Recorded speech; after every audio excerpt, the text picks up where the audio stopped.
Genesis chapter 13. And Abram went up out of Egypt, he and his wife, and all that he had, and Lot with him, into the wilderness. And Abram was very rich in cattle, and silver, and gold.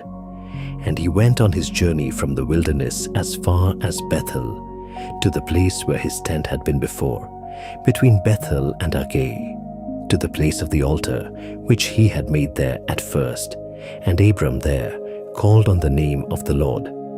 And Lot, who went forth with Abram, had sheep and oxen and tents.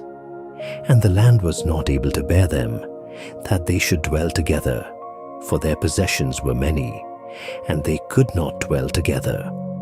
And there was a strife between the herdsmen of Abram's cattle and the herdsmen of Lot's cattle, and the Canaanites and the Perizzites then inhabited the land. And Abram said to Lot, Let there not be strife between me and thee, and between my herdsmen and thy herdsmen, for we are brethren. Is not the whole land before thee? Separate thyself from me.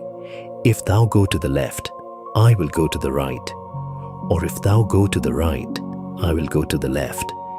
And Lot lifted up his eyes, and beheld all the country round about Jordan, that it was all watered, before God destroyed Sodom and Gomorrah, as the garden of God, and as the land of Egypt, until thou come to Zogorah.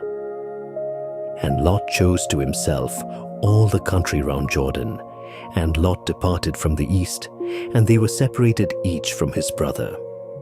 And Abram dwelt in the land of Canaan, and Lot dwelt in a city of the neighboring people, and pitched his tent in Sodom.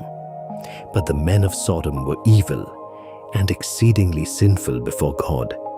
And God said to Abram, after Lot was separated from him, Lift up thine eyes, and look from the place where thou now art, northward and southward, and eastward and seaward.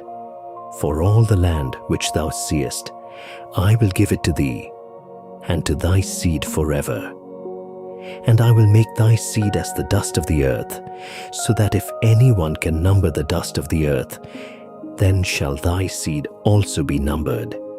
Arise and go through the land, both in its length and in its breadth, for to thee will I give it. And Abram, having removed his tent, came and dwelt by the oak of Mamre, which was in Hebron, and he built there an altar to the Lord.